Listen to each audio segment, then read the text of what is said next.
Assalamualaikum warahmatullahi wabarakatuh. A'udzu billahi minasyaitonir rajim. Bismillahirrahmanirrahim.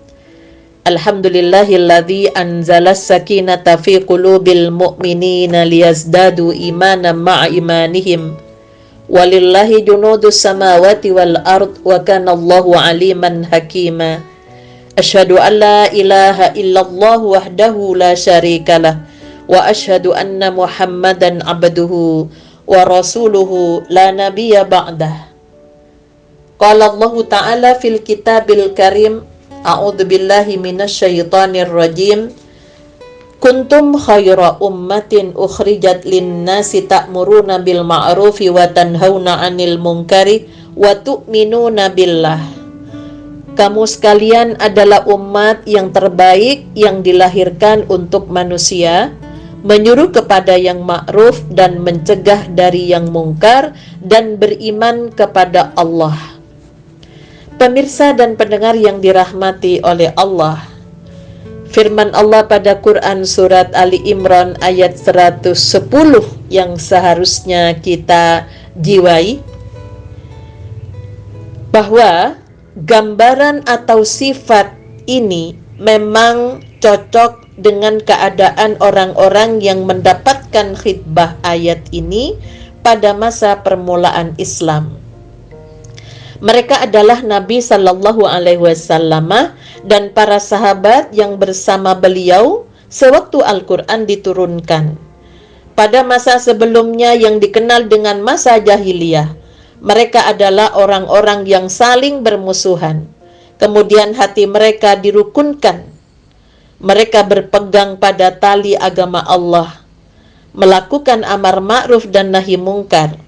Orang-orang yang lemah di antara mereka tidak takut terhadap orang yang kuat, dan yang kecil pun tidak takut terhadap kelompok yang besar.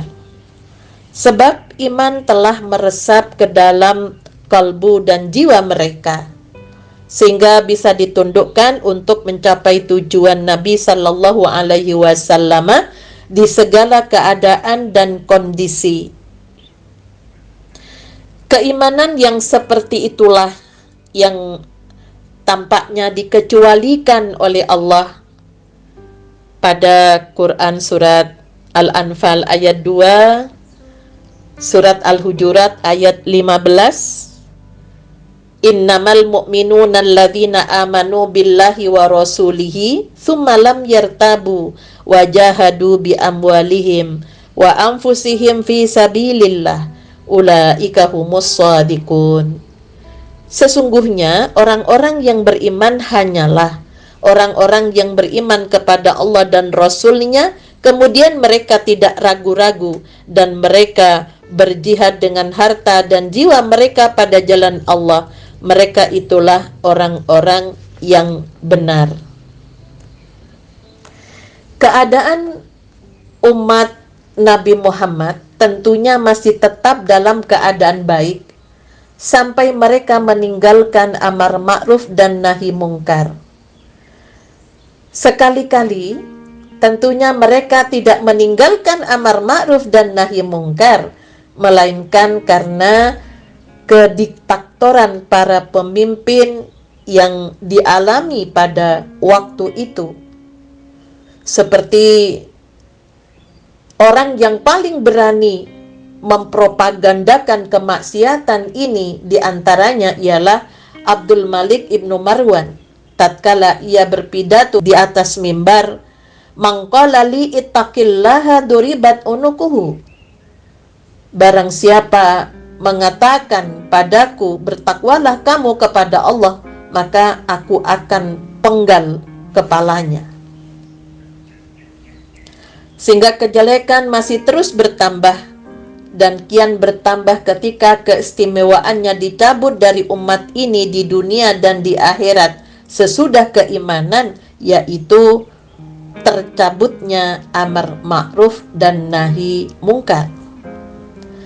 Bahwa amar ma'ruf dan nahi mungkar adalah penyebab keutamaan. Seperti ada yang mengatakan Muhammad adalah orang yang dermawan, suka memberi makan orang-orang dan memberi pakaian.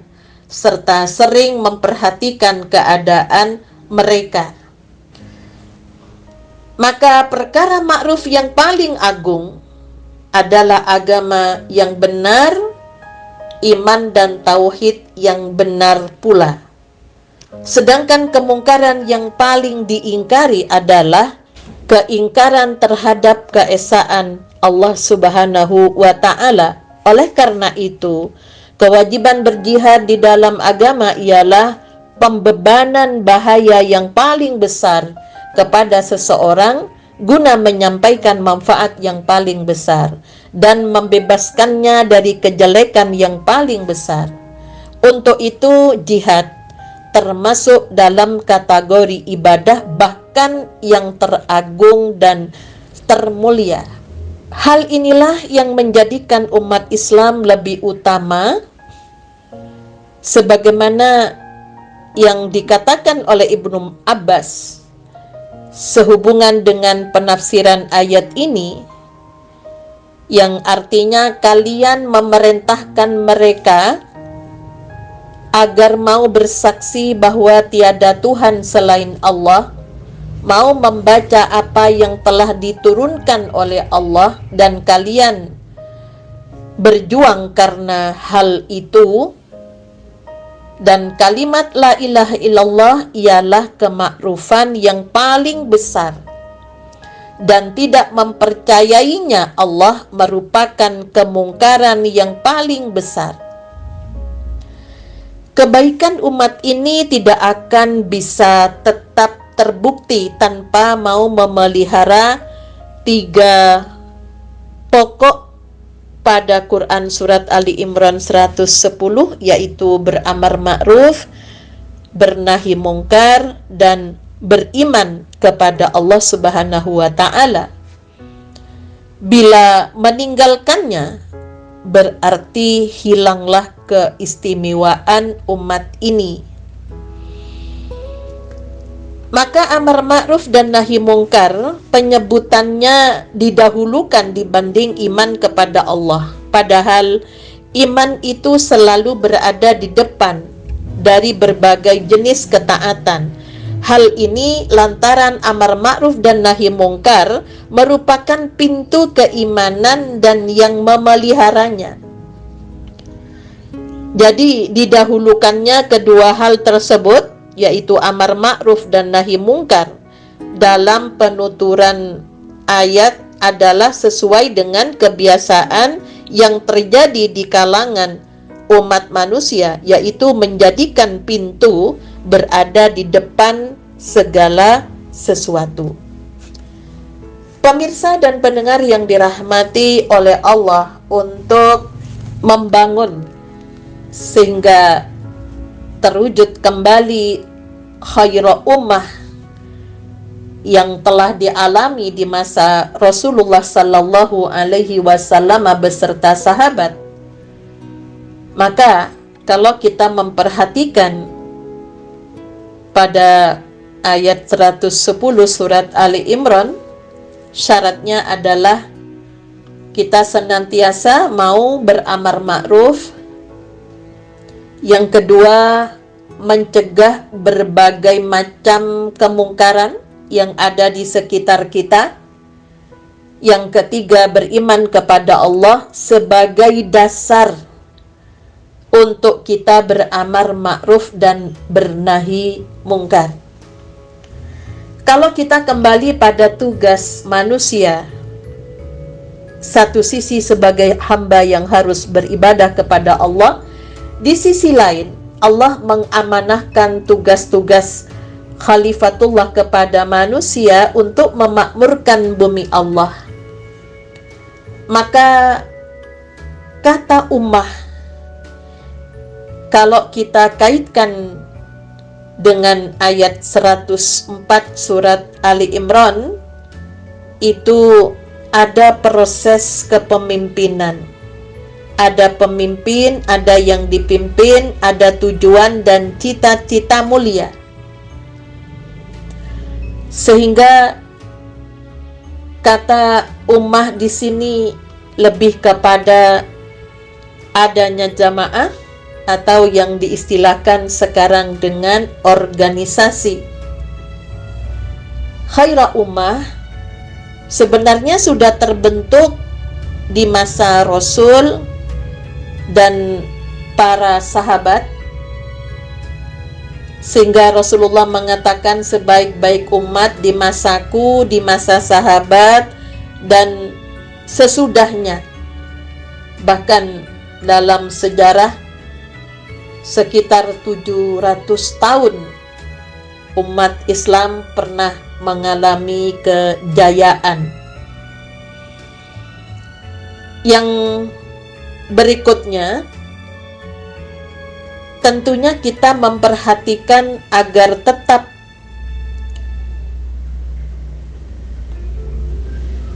terwujud kembali, maka perlu ada proses pembentukan sebagai umat yang berproses untuk lebih terus, lebih baik dari sebelumnya. Sehingga apa yang dikatakan oleh Rasulullah, khairun nasi anfa'uhum linnas, sebaik-baik manusia adalah yang banyak memberi manfaat kepada manusia yang lain. Orang yang memberi manfaat bagi orang lain tentunya tidak selamanya menyenangkan. Di sisi lain banyak yang tidak senang dan tidak suka. Maka kata ma'ruf di sini, kalau di dalam jamaah, dalam berorganisasi, menjalankan amanah musyawarah, menjadi kesepakatan, itu tentunya banyak sekali manfaatnya. Sedangkan kata mungkar ini adalah tugas mengevaluasi kepemimpinan yang lamban, yang kurang greget, yang kurang amanah. Nah, itu pun mengandung manfaat. Tapi sebagai sebuah catatan, tentunya yang perlu disiapkan, tidak semuanya orang suka ketika melakukan dua tugas tersebut sebagai bukti keimanan, yaitu amar ma'ruf nahi mungkar. Nah, amar ma'ruf dan nahi mungkar secara konsisten untuk membangun khairul ummah secara kolektif, tentunya kita harus memperjuangkan. Maka bagaimana agar kita bisa memberi manfaat? Tentunya kita harus memiliki kemampuan. Sebagaimana sabda Rasulullah, al-mu'minul qawiyyu khairun wa ahabbu ilallahi minal mu'minid dha'if. Orang yang beriman yang kuat itu lebih baik dan lebih dicintai oleh Allah daripada orang beriman yang lemah. Kalau ada pertanyaan, kenapa Rasulullah banyak memberi manfaat? Karena Rasulullah memiliki kemampuan dan kapasitas. Maka syarat agar kita banyak memberi manfaat, maka kita harus punya kemampuan dan kapasitas yang harus kita bangun. Dalam Islam diistilahkan dengan dzu quwwatin, kemampuan secara fisik kalau dalam negara pertahanan dan keamanan. Dzu ilmin, memiliki kekuatan ilmu. Pada kisah Raja Talut dalam Quran surat Al-Baqarah ayat 247 dikatakan bastatan fil ilmi wal jismi, memiliki kekuatan fisik dan ilmu. Maka Raja Talut yang pengikutnya hanya sedikit, terbukti dimenangkan oleh Allah melawan Raja Jalut yang memiliki kekuatan secara materi dan persenjataan. Maka kekuatan fisik dan ilmu perlu diimbangi dengan dzumalin, kekuatan harta atau modal di dalam perjuangan. Jadi kekuatan fisik, kekuatan ilmu, kekuatan modal, inilah yang masuk pada syarat untuk menjadi umat yang terbaik. Maka tentunya bisa dipastikan akan ada perubahan. Maka ada perintah untuk menjadi orang yang kuat dalam segala hal. Pemirsa dan pendengar yang dirahmati oleh Allah, untuk bisa membangun kembali khaira ummah yang sudah pernah terjadi di masa Rasulullah dan para sahabat, maka langkah berikutnya selain kekuatan fisik, kekuatan ilmu, serta kekuatan harta, maka sebagai pribadi tentunya perlu diawali bagaimana kita menjadi khairul bariyah. Pada Quran surat Al-Bayyinah ayat 7, innalladzina amanu wa amilus solihati ulaika hum khairul bariyah. Sungguh orang yang beriman dan mengerjakan kebajikan, mereka itulah adalah sebaik-baik makhluk. Jadi menjadi pribadi yang seimbang antara iman dan amal solihnya, itu juga merupakan modal penting untuk bisa mewujudkan apa yang sudah mulai hilang dari kita, bahwa Allah mengatakan kuntum khaira ummatin ukhrijat linnasi, bahwa kita sebaik-baik umat yang dilahirkan untuk manusia. Jadi bagaimana keberadaan kita itu banyak memberi manfaat kepada orang lain, kita harus melakukan proses secara berkesinambungan sehingga apa yang kita cita-citakan untuk terwujudnya kembali khaira ummah, maka secara bertahap dengan kita awali melakukan perubahan, tentunya Allah akan memberikan bimbingan kepada kita umat Islam. Nasrun minallah wa fathun qarib wa basyiril mu'minin walhamdulillahi rabbil alamin. Assalamualaikum warahmatullahi wabarakatuh.